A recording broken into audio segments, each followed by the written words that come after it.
ஸ்ரீ ஸ்ரீ பரமஹம்ச யோகானந்தர் உளவியல் ரீதியான சாமான்கள். என்னுடைய இன்றைய சொற்பொழிவு மனித நடத்தையின் மீதான விரிவான கூர்ந்த கவனிப்பின் அடிப்படையிலானது. நான் தெரிந்து கொண்டதிலிருந்து எதற்காக மனித இனத்தை உளவியல் ரீதியான மர சாமான்கள் என அழைக்கலாம் என்று உங்களுக்கு புரியும்.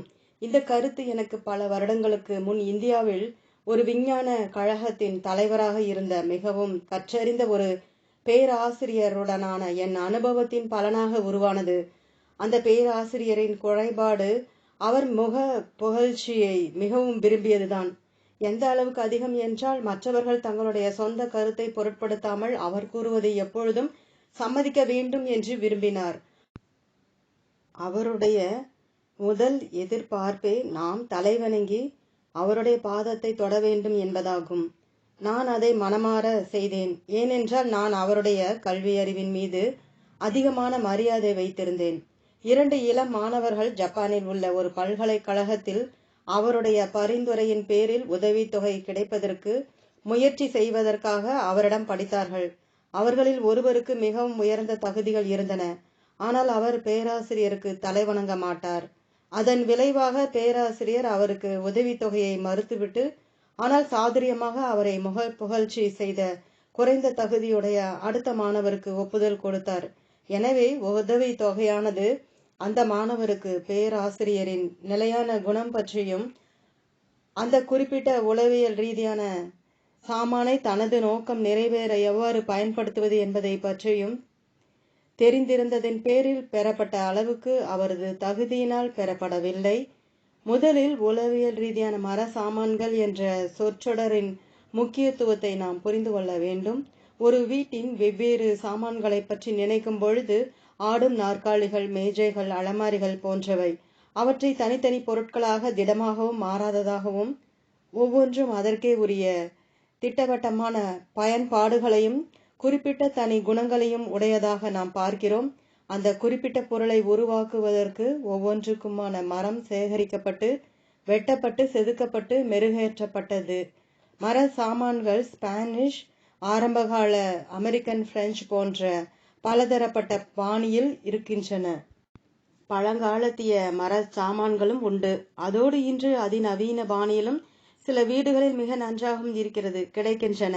ஒரு மர சாமானின் வடிவமைப்பு ஒரு குறிப்பிட்ட சிறப்பியல்புகளை காட்டுகிறது. நீங்கள் ஒரு வீட்டிற்குள் செல்லும் பொழுது அங்குள்ள மர சாமான்களின் அடிப்படையில் அவற்றின் சொந்தக்காரரை பற்றி ஏராளமாக கூறலாம். நீங்கள் நல்ல ரசனையுடைய மக்களை அவர்கள் தங்கள் வீடுகளில் வைத்துள்ள மர சாமான்களை கொண்டு தெரிந்து கொள்ளலாம். அவர்கள் அதில் செலவழித்த பணத்தை பற்றி கருத வேண்டிய அவசியமில்லை. ஆனால் எந்த ரசனையோடு அவற்றை தேர்ந்தெடுத்து எல்லாவற்றையும் சீராக அமைத்திருக்கிறார்களோ அதுதான் அவர்களுடைய இடங்களை கவர்ச்சியாக செய்கிறது. சரியான சாமான்களை ஒரு வீட்டை கவர்ச்சியாகவும் அழகாகவும் வசதியாகவும் ஆக்குகிறது. அதனால் மர சாமான்கள் சட பொருட்களை விட இன்னும் மேம்பட்டவை. ஒவ்வொரு பொருளும் தனக்குரிய தனிப்பட்ட நோக்கத்தையும் சிறப்பியல்புகளையும் கொண்டுள்ளது என்ற கருத்தில் அது உயிருள்ளது. மனிதர்களாகிய நாம் அதிகமாக மர சாமான்களை போல் இருக்கிறோம். நான் உங்களுக்கு காட்டுவது போல் பலதரப்பட்ட மர சாமான்கள் ஒரே பொருளாகிய மரத்திலிருந்து செய்யப்பட்டதை போல் எல்லா மனிதர்களும் ஒரே பொருளிலிருந்து செய்யப்பட்டுள்ளனர். நாம் முதலில் தாயின் உடலில் கருத்தரிக்கப்பட்ட போது ஒரு சிறிய உயிரணுவாக இருந்தோம். ஆனால் 4 நாட்களில் நாம் என்னவாக ஆகப் போகிறோம் என்ற முழு வடிவமைப்பும் அந்த கருவில் இருந்தது. ஒரு அறிவார்ந்த சக்தி திட்டவட்டமான தனி மனித அமைப்பை மற்ற எல்லோரிடமிருந்தும் மாறுபட்டு தமக்கு விதித்தபடி இதை ஒன்று சேர்த்து உருவாக்கியது. பெரும்பாலான புதிதாக பிறந்த குழந்தைகள் ஒரே மாதிரி தோற்றமளிக்கின்றன. நிச்சயமாக ஒரு அமெரிக்க குழந்தையிடமிருந்து ஒரு சைனா குழந்தையையோ அல்லது ஒரு இந்திய குழந்தையையோ வேறுபடுத்த முடியும். ஆனால் பெரும்பாலும் பிறந்த சமயத்தில் அவற்றின் தோற்றத்தில் மிக குறைந்த வித்தியாசமே இருக்கிறது. எனினும் அந்த குழந்தை வளர வளர அவன் என்னவாக ஆக வேண்டுமோ அந்த தனிப்பட்ட அமைப்பு மெதுவாக வெளிப்படுகிறது. தச்சன் அவனுடைய வேலையை ஆரம்பிக்கும் பொழுது தனது மனதில் ஒரு குறிப்பிட்ட வடிவத்தை கொண்டுள்ளன. அது உதாரணத்திற்கு ஒரு நாற்காலி அவன் மரத்தை செதுக்கும் பொழுது படிப்படியாக உருவம் எடுக்கிறது. அதை போலவே குழந்தையினுடைய உடலின் முதல் சிறிய உயிரணுவிலிருந்து முன்னரே தீர்மானிக்கப்பட்ட ஒரு வடிவ அமைப்பு வெளிப்பட தொடங்குகிறது.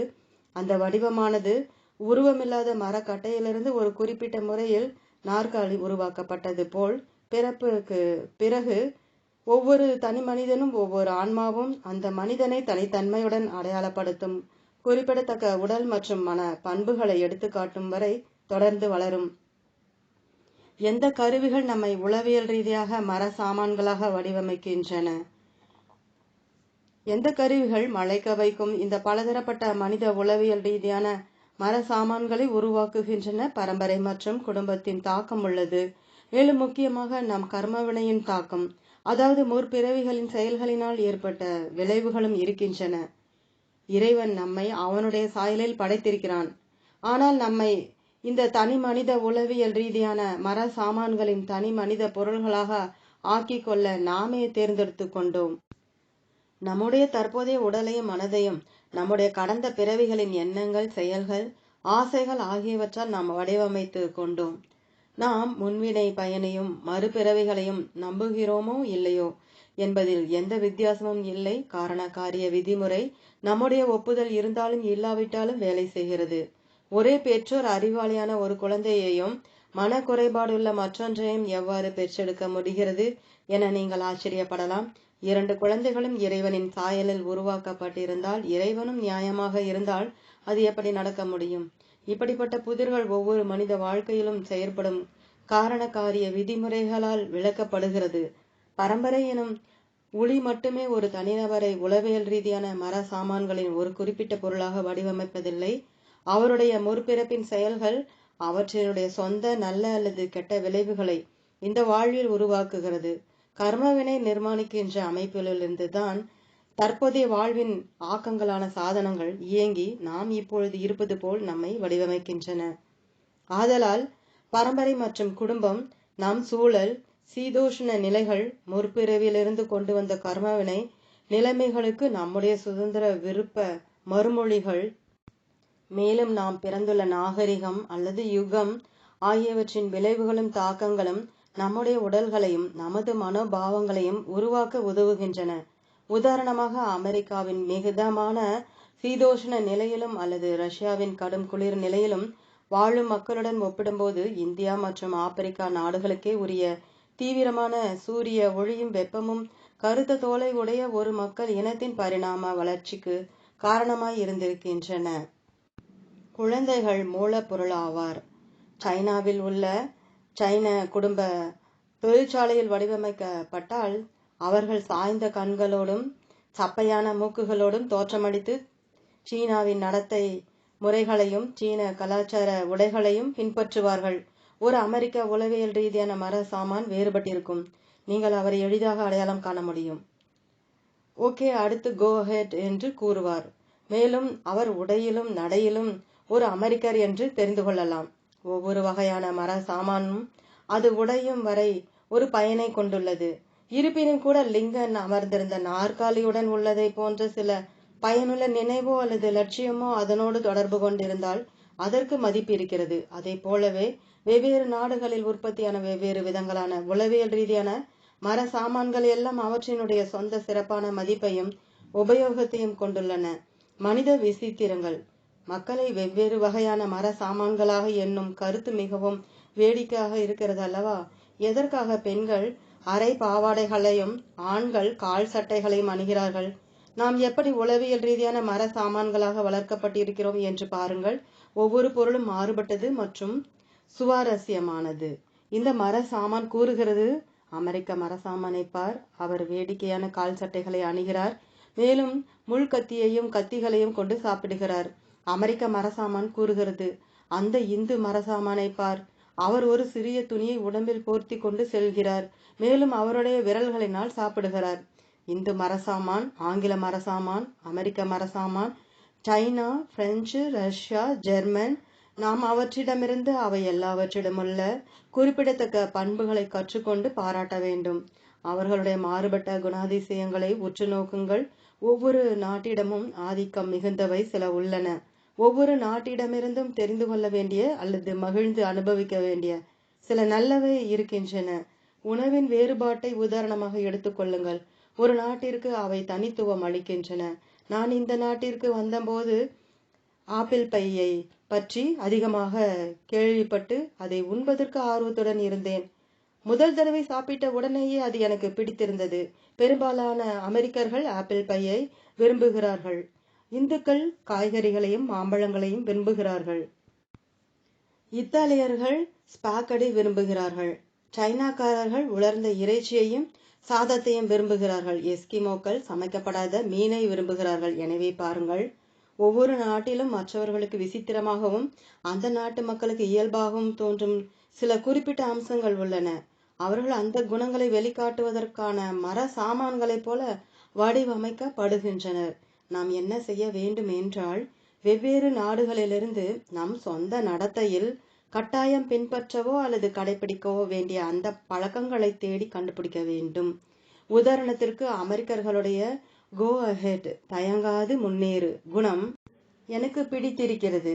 இன்னல்கள் இருந்தும் கூட முன்னே தொடர்ந்து செல்ல வேண்டிய உற்சாகமும் உணர்வும் அவர்களிடம் இருக்கிறது. மேலும் ஆங்கில விடாப்பிடித்தனமும் பிரெஞ்சின் இன உணர்விலிருந்து சுதந்திரத்தை விரும்பும் தன்மையும் எனக்கு பிடிக்கும். ஜெர்மன் மனநிலையின் துல்லிய தன்மையும் எனக்கு பிடிக்கும். அறிவியல் சார்ந்த மனம் பிரதானமாக ஜெர்மனியிலிருந்து வருகிறது. சீனர்களின் அறநெறியும் இந்துக்களின் ஆன்மீகமும் எனக்கு பிடிக்கும்.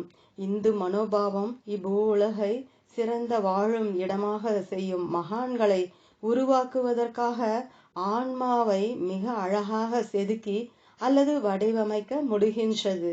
நாம் எல்லா வேறுபட்ட தேசியங்களிலிருந்தும் அறிந்து கொள்ளவும் மிகச் சிறந்த பண்புகளை தேர்ந்தெடுக்கவும் நம்முடைய சொந்த நடத்தையில் அவற்றை கடைபிடிக்கவும் வேண்டி இருக்கிறோம். அந்த லட்சியங்களை நம் சொந்த தனித்தன்மை வாய்ந்த இயல்பிலுள்ள மிகச் சிறந்தவற்றுடன் ஒருங்கிணைக்கும் பொழுது நாம் தனி சிறப்புடைய தரம் மற்றும் மதிப்புடைய உளவியல் ரீதியான மர சாமான்கள் ஆகிறோம். நினைத்து பாருங்கள், மக்கள் ஒருவரை ஒருவர் வெறுப்பதை நிறுத்தி ஒவ்வொரு நாட்டிலும் இருக்கும் நல்லதை பாராட்டி கடைபிடிக்க அறிந்து கொண்டால் இப்பூமியில் பொற்காலம் நிலவும். ஒருபொழுதும் எந்த தேசத்தையும் சேர்ந்த எவரையும் ஏளனமோ கேலியோ செய்யாதிருங்கள். அந்த மனிதருக்கும் அதே மாதிரியாக உங்களை பற்றி நினைக்க காரணம் இருக்கலாம். உங்களுடைய சில பண்புகள் வேறொரு கலாச்சாரத்தில் உள்ளவர்களுக்கு வேடிக்கையாக இருப்பது போல் அவர்களுடையது உங்களுக்கு தோன்றலாம் என்பதை நினைவில் கொள்ளுங்கள். ஒருவருக்கு கடந்த காலத்திலிருந்து தனது சொந்த கலாச்சாரத்தின் சில பண்புகளை பற்றி சிரிப்பு வரலாம். உதாரணத்திற்கு, மகிழ்ச்சி நிறைந்த 90களின் பெரிய பாவாடைகள், நீண்ட மீசைகள், கட்டம் போட்ட கால் சட்டைகள் ஆகியவற்றை நினைத்து நீங்கள் சிரிப்பது போல. ஆனால் அந்த காலத்திய மக்கள் இப்பொழுது நீங்கள் ஆடை அணியும் முறைகளை பார்த்து சிரிப்பார்கள். அதை போலவே உங்களுடைய நவீன பாணியானது அவர்களுக்கு விசித்திரமாக தோன்றும். நாம் நம்மை ஒரு முன்னேறிய கலாச்சாரத்தில் இருப்பதாக கருதிய போதிலும் நம்மிடத்தில் அதிகமான விசித்திரங்கள் இருக்கின்றன. மேலும் விசித்திரங்களை பற்றி பேசும் பொழுது நீங்கள் எப்பொழுதாவது சில பெண்கள் அணியும் தொப்பிகளை கவனித்திருக்கிறீர்களா? ஒவ்வொரு பாணியும் ஒரு குறிப்பிட்ட விதமான மனநிலையை வெளிப்படுத்துகிறது. கவர்ச்சிகரமான பழமை மாறாத தொப்பிகளை அணியும் பெண்கள் இருக்கிறார்கள். அதோடு மற்றவர்கள் யோசிக்க முடியாத வகையில் வண்ண பகட்டான பாணிகளில் அணிகிறார்கள். அப்படிப்பட்ட தொப்பிகளை வாங்குபவர்கள் தெரிந்தோ அல்லது தெரியாமலோ கவனத்தை ஈர்க்கும் ஆசையுடையவர்கள் அது செயல்படுகிறது. நான் சில நம்ப முடியாத விசித்திரமான நவீன ஓவியங்களை கூட பார்த்திருக்கிறேன். ஆனாலும் அவற்றை ரசிப்பவர்கள் அவை அற்புதமானவை என்று மற்ற ஒருவரும் கூட எண்ண வேண்டும் என எதிர்பார்க்கிறார்கள். மர சாமான்களில் கோரமானவைகள் கூட இருக்கின்றன. கருத்து என்னவென்றால், சில பொருட்கள் பெரும்பாலோருக்கு கவர்ச்சியற்றவையாகவும் சில பொருட்கள் பெரும்பாலோருக்கு கவர்ச்சியுள்ளவையாகவும் இருக்கின்றன. நம்முடைய ரசனையின் அடிப்படையில் நாம் ஈர்க்கப்படுகின்ற பொருளின் மூலம் நம் மனோபாவத்தின் சிறிதளவை நாம் வெளிப்படுத்துகிறோம். சில மனோபாவங்களை உடையவர்கள் தங்களை எல்லா நாட்டு மக்களும் அவர்களுடைய சொந்த நாட்டினரும் கூட கேலி செய்யுமாறு அல்லது வெறுப்பூட்டுமாறு செய்து கொள்கிறார்கள். பெரும்பான்மையானவர்கள் உங்களை விரும்பத்தகாத மனிதராக கண்டால் உங்களையே ஆராயுங்கள். உங்கள் மனோபாவத்தில் சில பண்புகள் மற்றவர்களுக்கு வெறுப்பூட்டுபவையாக இருக்கலாம். ஒருவேளை நீங்கள் அதிகமாக பேசுகிறீர்கள் அல்லது நீங்கள் மற்ற ஒவ்வொருவருடைய விஷயத்திலும் உரிமையின்றி தலையிடும் பழக்கத்தை உடையவராக இருக்காதீர்கள். அல்லது மற்றவர்களிடம் என்ன தவறு இருக்கிறது?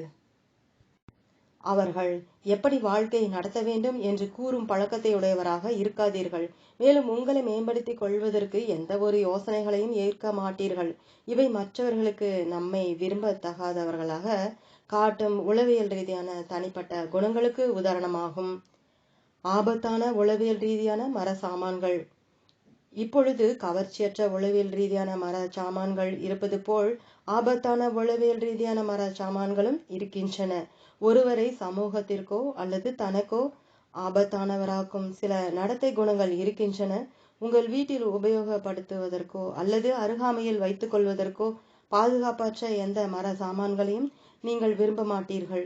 அதேபோல் ஆபத்தான உளவியல் ரீதியான மர சாமான்கள் எல்லோராலும் எச்சரிக்கையுடன் தவிர்க்கப்பட வேண்டும். யாருக்கும் அது தீங்கு விளைவிக்கும் முன் அத்தகைய மர சாமானை சீர்படுத்த வேண்டும். எல்லோராலும் தவிர்க்கப்பட வேண்டிய ஒரு ஆபத்தான குணம் நம்பிக்கை துரோகம். நம்பிக்கை துரோக உளவியல் ரீதியான மர சாமானாக உள்ள ஒருவர் நண்பர்கள், குடும்பத்தினர் மற்றும் ஒவ்வொருவரையும் ஏமாற்றுவார். அவருக்கு விசுவாசம் என்ற வார்த்தைக்கு அர்த்தம் தெரியாது. நம்பிக்கை துரோகம் என்பது இறைவனுடைய நீதிமன்றத்திற்கு முன் தண்டனைக்குரிய மாபெரும் குற்றமாகும். பிதாவே, அவர்களை மன்னியுங்கள், தாங்கள் செய்வது இன்னதென்று அறியாதிருக்கிறார்களே என்று இயேசு அவரை சிலுவையில் அறைந்தவர்களுக்காக பிரார்த்தனை செய்தார்.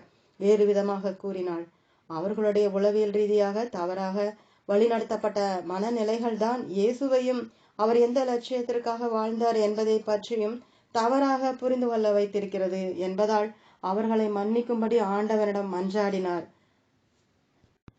அவர் யூதாஸ் மற்றும் அவரை போன்ற மனிதர்களை பற்றி அவர் என்ன சொன்னார்? எந்த மனுஷனால் மனுஷகுமாரன் காட்டி கொடுக்கப்படுகிறானோ அந்த மனுஷனுக்கு ஐயோ, அந்த மனுஷன் பிறவாதிருந்தானால் அவனுக்கு நலமாயிருக்கும். நம்பிக்கை துரோகம் இருப்பதிலேயே மிகப்பெரிய குற்றம். ஏனென்றால் அது அந்த துரோகியை நம்பினவர்களை துன்புறுத்தும் நோக்கத்துடன் வேண்டுமென்றே செய்கிற ஒரு செயலாகும். அது வேண்டுமென்றே ஆன்மாவை கத்தியால் குத்துவதாகும். எவரேனும் ஒருவர் உங்களிடம் மிகவும் நட்பு பாராட்டுகிறார், மேலும் நீங்களும் நம்பிக்கையோடு உங்கள் கஷ்டங்களை எல்லாம் மனம் விட்டு அவரிடம் பகிர்ந்து கொள்கிறீர்கள் என வைத்துக் கொள்வோம். இதை அவர் பயன்படுத்தி கொண்டு அவருடைய சொந்த நலனுக்காக அல்லது வெறுப்பின் நிமித்தமாக உங்களுடைய பிரச்சனைகளையும் தவறுகளையும் மற்றவர்களிடம் கூறினால் அது மனிதனில் இருக்கும் இறைவனுக்கு எதிராக செய்யும் நம்பிக்கை துரோகமான குற்றமாகும். ஒருவன் ஒரு குருவை ஏற்றுக்கொண்டு பிறகு குருவிடம் கொடுத்த வாக்குறுதியை முறித்து அவரை ஏமாற்றினால் அவன் பெரிய துரோகத்தை செய்த குற்றவாளி ஆவான். ஆண்டவனால் ஒருவனிடம் அனுப்பப்பட்ட தூதுவனுக்கு எதிராக அவன் செயல்பட்டால் ஆண்டவனுக்கு முன் அதைவிட ஒரு பெரிய குற்றம் இல்லை. ஆகவே நீங்கள் அவ்வாறு பொருள்பட்டாலொழிய ஒருபோதும் யாரிடமும் விசுவாசத்தையோ நட்பையோ வெளிப்பட தெரிவிக்காதீர்கள். உண்மையில் நீங்கள் என்ன நினைக்கிறீர்களோ அதை அவரிடம் கூறுவது நல்லது. ஒரு நண்பருக்கு பின்னால் ஒருபோதும் அவருக்கு எதிராக பேசாதீர்கள். நீங்கள் ஒரு நண்பனை பற்றி ஏதாவது கூற வேண்டியிருந்தால் அதை அன்போடு அவனுக்கு முன்னரோ அல்லது முகத்திற்கு நேராகவோ அவனிடம் கூறுங்கள், அல்லது அதை கூறாமலேயே விட்டுவிடுங்கள். நம்பிக்கை துரோகம் என்ற கத்தி ஆன்மாவையே அடைகிறது. மேலும் அந்த கத்தியை யார் உபயோகிக்கிறாரோ அவர் ஆண்டவனாலும் மனிதனாலும் கைவிடப்படுவார். உங்களை ஒருபோதும் நம்பிக்கை துரோகம் செய்யும் உளவியல் ரீதியான மரசாமானாக மாறவிடாதீர்கள். நம்பிக்கை துரோகத்திற்கு எந்த சமயத்திலும் அவசியமோ அல்லது காரணமோ கிடையாது. நம்பிக்கை துரோகிகளை ஒதுக்கிவிடுங்கள். அவர்களுடைய வழிகளின் தவற்றை அவர்களுக்கு கூறி காட்டுவதற்கு முயற்சி செய்யுங்கள். ஆனால் அதுவே காரியத்தை மோசமாக்க மட்டுமே செய்யுமானால் அவர்களின் தொடர்பிலிருந்து விலகி இருங்கள். ஒரு துரோகி உங்களை சிறிது புண்படுத்துகிறான் என்றாலும் அவன் தன்னையே அதிகமாக புண்படுத்தி கொள்கிறான். அவன் கரையானால் அரைக்கப்பட்ட விலை மதிப்புள்ள கலை நயம் வாய்ந்த பழமையான மரசாமானை போன்றவன். நல்லதற்காக கெடுதலையும் அன்பிற்காக வெறுப்பையும் கொடுக்கும் உழுத்து போன உளவியல் ரீதியான மரசாமானை பழைய நிலைக்கு கொண்டு வருவது கடினம். எப்பொழுதாவது நீங்கள் நம்பிக்கை துரோகியை எதிர்கொண்டால் இந்த பொருள் விளக்கத்தை நினைவில் வைத்துக் கொள்ளுங்கள். நட்பு நிபந்தனையற்றதாக இருக்க வேண்டும். அதை போன்ற நட்பை மற்றவர்களுக்கு நீங்கள் கொடுத்து அவர்களுடன் பேச்சிலோ அல்லது செயலிலோ ஒருபோதும் விசுவாசமற்றவராக இல்லாமல் இருந்தால் எப்படி ஆண்டவன் உண்மையான நண்பர்கள் வாயிலாக உங்களிடம் வருகிறான் என்பதை காண நீங்கள் ஆச்சரியப்படுவீர்கள். உரையாடல் பொருள்கள் என்று அழைக்கப்படும் சில அலங்கார பொருட்கள் இருக்கின்றன. அவை கேலிக்கு இலக்கானவையாக இருப்பதை விட வேறு அதிகமாக எதற்கும் பயன்படுவதில்லை. அதை போலவே யாரும் பொருட்படுத்தாத ஒரு விதமான உளவியல் ரீதியான மரசாமான்கள் இருக்கின்றனர். அத்தகைய மனிதர்கள் என்ன கூறினாலும் மற்றவர்கள் உண்மையில் கேட்பதே இல்லை. ஏனென்றால் அவர்கள் கோமளித்தனமாகவும் அர்த்தமற்றும் இருப்பதற்கு பெயர் பெற்றிருப்பவர்கள். எல்லா நேரத்திலும் வேடிக்கையானவராக நினைக்கப்படுவதற்கு யாரும் உண்மையில் விரும்புவதில்லை. அவர் நண்பர்களால் அலட்சியப்படுத்த கூடாது என விரும்புகிறார். இன்னும் சொல்ல போனால் கேலியாகவும் எப்பொழுதும் வேடிக்கையாகவும் இருப்பது அவருடைய அக அமைதியை பறித்துவிடும். மதிப்பை அதிகரிக்க தொடர்ந்து முயற்சி செய்யுங்கள். மரசாமான்களின் உதவாக்கரை பொருளாக இருக்க வேண்டாம். நான் சில மனிதர்களை 10 அல்லது 20 ஆண்டுகள் கழித்து மீண்டும் பார்த்திருக்கிறேன். அவர்கள் இன்னும் அப்படியே இருக்கிறார்கள். வருடா வருடம் அதே பழைய தடத்தில் சென்று கொண்டிருக்கிறார்கள். முன்னேற்றத்திற்கான எந்த ஒரு மாற்றமும் இல்லை. எப்பொழுதும் முன்னேற்றத்திற்காக முயற்சி செய்யுங்கள். சரியான கவனிப்பை பெறும் தரமான மரசாமான் பழமை ஆக ஆக அதிக மதிப்புடையதாகிறது. உளவியல் ரீதியான மர சாமான்களும் வயதாக ஆக மேம்பட வேண்டும். பழக்கத்தால் கட்டுப்பட்ட மக்கள் மதிப்பு கூடாத உளவியல் ரீதியான மர சாமான்கள் ஆவர்.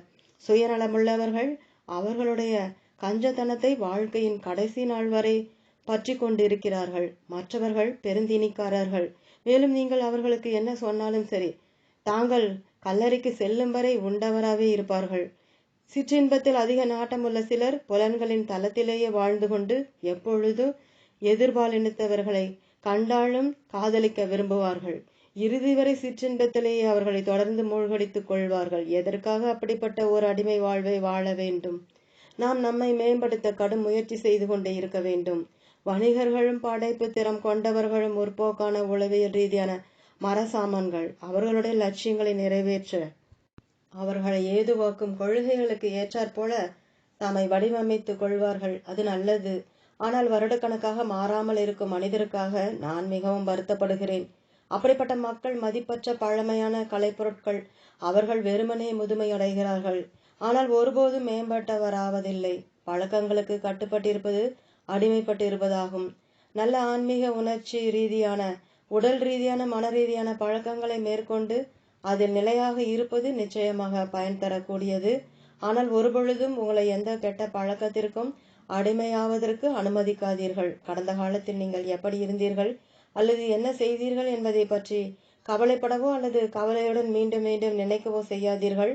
எல்லா வழிகளிலும் மேம்படுவதற்கு முயற்சி செய்வதை மட்டும் தொடருங்கள். எப்பொழுதும் மாறாமல் அவர்களுடைய அதே நிலையான பழக்கங்களில் முதுமை அடைபவர்களை நான் உளவியல் ரீதியான தொல்பொருட்கள் என அழைக்கிறேன். அவற்றில் குறிக்கோள் ரீதியான அமைதியான வாழ்க்கை வாழும் பாட்டி தாத்தா போன்ற சில ஆன்மீக தொல்பொருட்கள் இருக்கின்றனர். ஆனால் அவர்கள் புரிந்து கொள்ளுதலில் மேம்பட தவறுவதால் தங்களுடைய வழியிலேயே நிலைத்து விடுகிறார்கள். இளைய தலைமுறையின் தேவைகளை, உற்சாகத்தை, ஆர்வங்களை அவர்களால் பாராட்ட முடியாது. ஒரு குறிப்பிட்ட நிலை வரை அது சரிதான். ஆனால் அவர்கள் கண்மூடித்தனமாக இளைய தலைமுறையினரை கண்டனம் செய்யும் பொழுது அது அவர்கள் மனதளவில் தொல்பொருட்களாக மாறிவிட்டதை மட்டுமே காட்டுகிறது. மறுபுறத்தில் பல இளைஞர்கள் இந்த ஆன்மீக தொல்பொருட்களை மதிக்காததினால் அவர்கள் தேவையின்றி தவறிழைக்கிறார்கள். அவர்கள் பாட்டி தாத்தாக்களின் கொள்கைகள் பழமையானவை என்று நினைக்கிறார்கள். அதனால் அவர்கள் என்ன சொல்ல வருகிறார்கள் என்பதை கேட்பதில்லை. நவீனமாக இருக்க வேண்டும் என்ற அவர்களுடைய அதீத உற்சாகத்தில் அவர்களால் முடிந்த ஒவ்வொரு பழைய விதி முறையையும் மீறுகிறார்கள். ஆனால் தொல்பொருட்கள் அவற்றின் மதிப்பை நிச்சயம் பெற்றிருக்கின்றன என்பதை அவர்கள் நினைவில் கொள்ள வேண்டும். அவர்கள் இங்கு நீண்ட காலமாக இருந்து வருகின்றனர். அதோடு அவர்கள் அதிகம் பார்த்து அனுபவித்து கற்றுக்கொண்டுள்ளனர். தொல்பொருட்கள் மற்றும் நவீன மரச்சாமான்கள் ஆகிய இரண்டுக்குமே அவற்றின் உபயோகங்கள் இருப்பதினால் இளைய மற்றும் முதிய தலைமுறையினர் ஒருவரிடமிருந்து மற்றொருவர் தெரிந்து கொள்ள இன்னும் அதிகமாக முயற்சி செய்ய வேண்டும். மற்றவர்களின் உள்ளார்ந்த குணாதிசயங்களை புரிந்து கொள்ள முயற்சி செய்யுங்கள். மற்றவர்களிடத்தில் உள்ள உங்களுடைய உறவு முறைகளில் அவர்கள் தங்களுக்குள்ளேயே செதுக்கி எடுத்துள்ள தனிப்பண்புகளை கண்டுணர்ந்து பாராட்டுவது மிகவும் அவசியமானது. நீங்கள் திறந்த மனதுடன் மக்களை ஆராய்ந்தால் நீங்கள் அவர்களை நன்றாக புரிந்து கொண்டு அவர்களுடன் சுமூகமாக இருக்க முடியும். நீங்கள் என்ன வகையான மனிதருடன் பழகுகிறீர்கள் என்று உடனே உங்களால் கூற முடியும். மற்றும் அவருடன் எப்படி பழகுவது என்பதும் உங்களுக்கு தெரியும். ஒரு தத்துவ ஞானியிடம் குதிரை பந்தயத்தை பற்றி அல்லது ஒரு விஞ்ஞானியிடம் வீட்டை பராமரித்தலை பற்றி பேசாதீர்கள். ஒருவருக்கு எதில் ஆர்வம் இருக்கிறது என்று கண்டுபிடித்து அவரிடம் அந்த பொருளை பற்றி பேசுங்கள். உங்களுக்கு ஆர்வத்தின்படி என அவசியம் இல்லை. எப்பொழுதும் மற்றவர்களை புரிந்து கொள்ளவோ அல்லது அவர்களை சமாளிக்கவோ முயற்சி செய்யும் பொழுது அவர்களை விமர்சிப்பதையோ அல்லது கருத்து கூறுவதையோ தவிர்க்கவும். ஆனால் உங்களையே விமர்சித்துக் கொள்ளுங்கள். தினமும் உங்களை அகமுக நோக்கு என்ற கண்ணாடியில் பார்த்து கொள்ளுங்கள். நீங்கள் ஒவ்வொரு காலையிலும் எந்த கண்ணாடி முன் நின்று உங்களை தயார் செய்து கொள்கிறீர்களோ அதைவிட இந்த கண்ணாடி மிகவும் தெளிவானது.